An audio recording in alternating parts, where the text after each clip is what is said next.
Seven, six, five, four, three, two, one.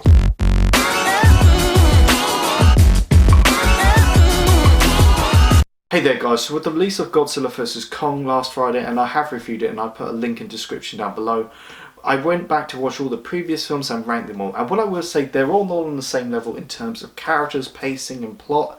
I'm judging these more on how they handle the kaijus, so let's get started with my least favourite monster movie. At last place is the one that started Godzilla 2014.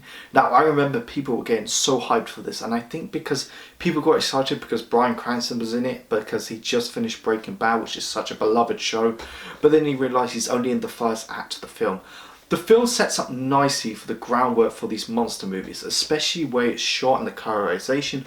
The problem is that the human characters don't do a lot apart from Bryan Cranston, but he gets killed off way too early for a film that's about Godzilla.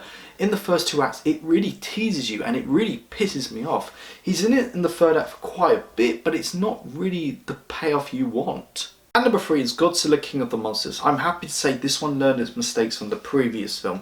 We get to see more of Godzilla, we get to see some fun monster action, we get to learn the mythology of these titans, and it's quite fascinating. And we also get to see some iconic kaijus like King Ghidorah and Mothra. Unfortunately, the film has the worst set of human characters out of all of these films. And the Fairy Flamingo plot point is ridiculous. I mean, she does stupid things which causes so many deaths, and the film is trying to redeem her, but she's beyond redemption.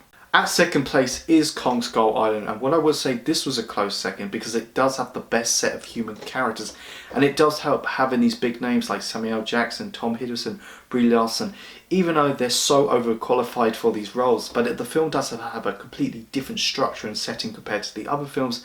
It doesn't feel like a monster movie, it feels more of an escape film.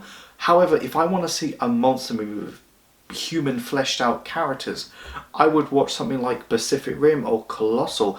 I'm here for the monsters at the end of the day. But John C. Reilly is my favourite character out of all of these films. He has an arc and has an excellent payoff.